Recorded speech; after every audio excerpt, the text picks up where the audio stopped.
What's up, guys? Welcome back to another episode of Fantasy Trade Targets here on the Fantasy Stock Exchange. As you can see, I'm rolling solo today. Not really a whole lot going on with the trade targets. I only have a few for each category, but I'm going to go ahead and kick it off with my first buy low of the day. And it's going to be Mark Andrews of the Baltimore Ravens. So I have him on as a buy low because he was only targeted 4 times last week. He only caught 2 of them for 21 yards.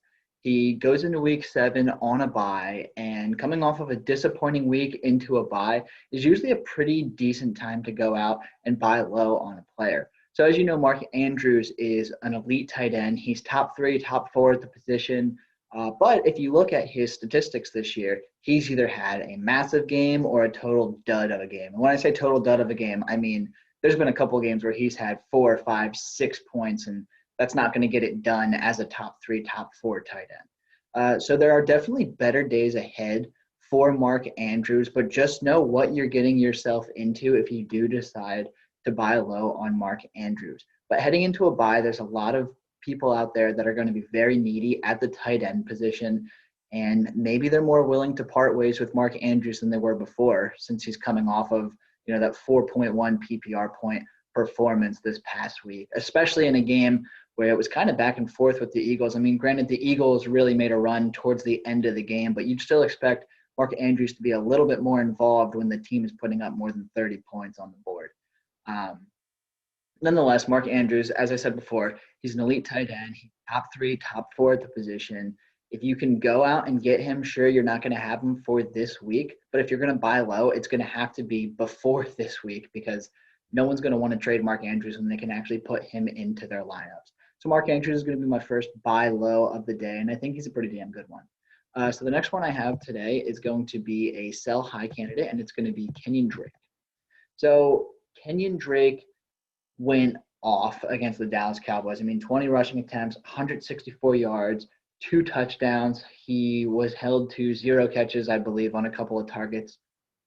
Look, there is no secret on this channel that I love Chase Edmonds more than I love Kenyan Drake. And I don't care how many times I have to say it, I'm still taking Chase Edmonds over Kenyan Drake moving forward. Drake had an amazing game, but you got to factor in the fact that Dallas was a cakewalk matchup. Dallas gave him the best possible game script there could have been. Dallas gave him a free 69-yard touchdown at the very end of the game on a play where Dallas seemingly just was not trying at all. I mean, it was a completely meaningless play. I don't think Dallas expected them to actually go for it, and they did. And Drake was able to just burst through the seam and find his way to the end zone. But, I don't have a lot of confidence in Kenyan Drake moving forward. I know a lot of people were looking at this as like, oh, thank God, Kenyan Drake finally had his breakout game.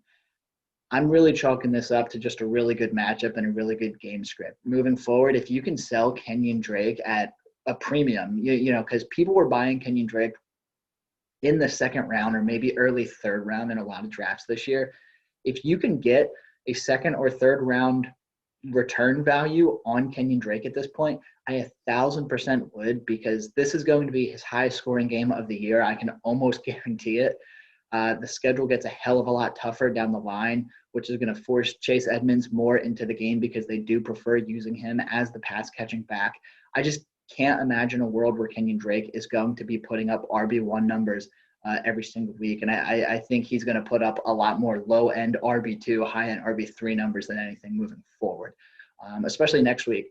They're against Seattle. I mean, that's going to be a total slugfest. And when I say it's going to be a total slugfest, you'd think, okay, great, he's going to have a lot of points.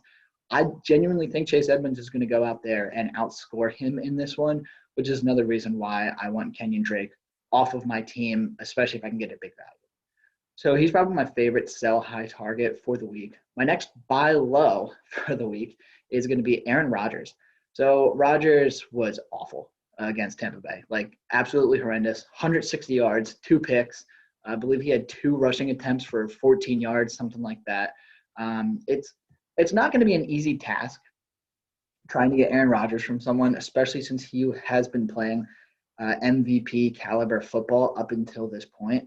But recency bias is one hell of a drug. And if you can find someone in one of your leagues that has Aaron Rodgers, that is like, oh, Aaron Rodgers is back to doing what he was doing last year, because Aaron Rodgers was kind of a poor fantasy option for the majority of last year. Maybe you can get Aaron Rodgers for the low in your fantasy league if you need to get the quarterback position. I've said it before, I'm not a big fan of buying low on quarterbacks, but when there's a guy playing MVP caliber football and he has one bad game, it does sort of open a buy low window, especially because a lot of fantasy players out there are on full tilt every single week. Like, for example, people are saying, oh, Kenyan Drake is back as an RB1. And there are some people saying Aaron Rodgers shouldn't even be treated as QB1 anymore. Like, you just got to find those people who are completely tilting over one bad or one good performance. And that is how you orchestrate a perfect buy low or a perfect sell high. And at this point, Aaron Rodgers is a perfect buy low candidate because he's going to rebound immediately. Immediately. But moving on to my second sell high of the day, I'm going to go with A.J. Green of the Cincinnati Bengals. So we've been waiting for the A.J. Green breakout game to happen with Joe Burrow, and it finally happened. 8 catches, 11 targets, 96 yards. No touchdowns, but he did look pretty damn good. However, this seems to be like a fool me once, shame on you situation, fool me twice, shame on me. I'm not going to get fooled again by A.J. Green personally. We've come to expect the A.J. Green from weeks 1 through 5 as opposed to the A.J. Green from week 6. And if there's someone out there that is super pumped up that A.J. Green is potentially back and you have A.J. Green on your team, I'd sell him immediately and get whatever kind of profit you can. T. Higgins is breaking out. Tyler Boyd is still Joe Burrow's favorite target. I really don't see A.J. Green as anything more than the third option on this offense for the majority of games moving forward.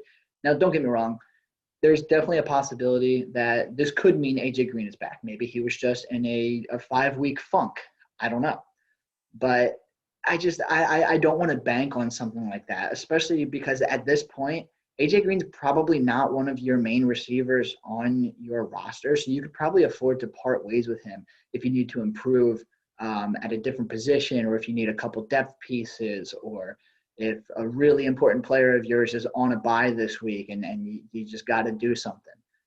So A.J. Green is a great sell high candidate. Again, you want to wait for players to go off, have themselves big weeks before you can consider them a sell high, especially these volatile players like A.J. Green or Kenyan Drake. As soon as they go off, you want to deal them as soon as possible, because just look at their last 5 weeks. You know it's not sustainable. You know this is out of the norm. If you can find someone on full tilt and having a tremendous amount of recency bias, you should pull the trigger and get them off of your team today. So the last buy low I have for you guys today is a bit of a long shot, but I'm going to call it anyway. It's Robby Anderson of the Carolina Panthers. He had 4 catches of 5 targets for 77 yards. And you're probably wondering why you could even consider that a buy low, considering that this was literally his worst fantasy week to date. But the reason why I'm considering him a buy low is because look at the targets. He only had 5 and DJ Moore had 11. You can use this to your advantage. Try to trade for Robby Anderson. Let the Robby Anderson owner know that, hey, look, Anderson had a nice run as the wide receiver 1 in Carolina, but we all knew it was only a matter of time before Moore took over. And he finally has DJ Moore is going to, in my opinion, DJ Moore is going to continue to see more weekly targets than Robby Anderson now that he's on the same page as Teddy Bridgewater. But if somebody is scared at the fact that Robby Anderson saw only 4 catches and only 5 targets this past week, you got to pounce immediately, because even though Robby Anderson is not going to return the wide receiver 1 value that he had over the first 4 or 5 weeks of the season, he's going to continue on to be a very decent wide receiver 2 in fantasy. And as you know, his weekly ceiling is tremendous. I mean, Robby Anderson's the type of player that can break off a 75-yard touchdown on any given play. So you never know what's going to happen there. Again, this is kind of a long shot. There's not a ton of real buy low options out there. But if you can find someone that's on full tilt, or, more believes in DJ more than Robby Anderson to a heavy extent, I would see what it would take to get Robby Anderson on your team, because, again, he's a very solid wide receiver 2 moving forward, and he's got a very, very high ceiling.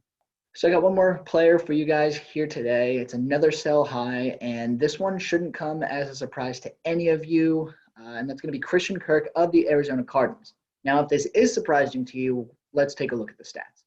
3 targets, 2 catches, 86 yards, 2 touchdowns. So he had touchdowns on 100% of his catches this week. He had 86 yards on only 2 catches, so he averaged 43 yards a catch, but he was only targeted 3 times.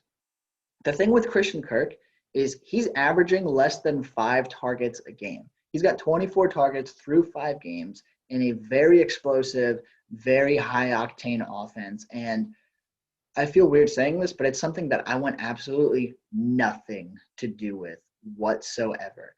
So sure, Christian Kirk, if you put him in your lineup, he can single-handedly help you win games. For example, this game, he had 22 or 23 PPR fantasy points, and he only had 2 catches, which is tremendous.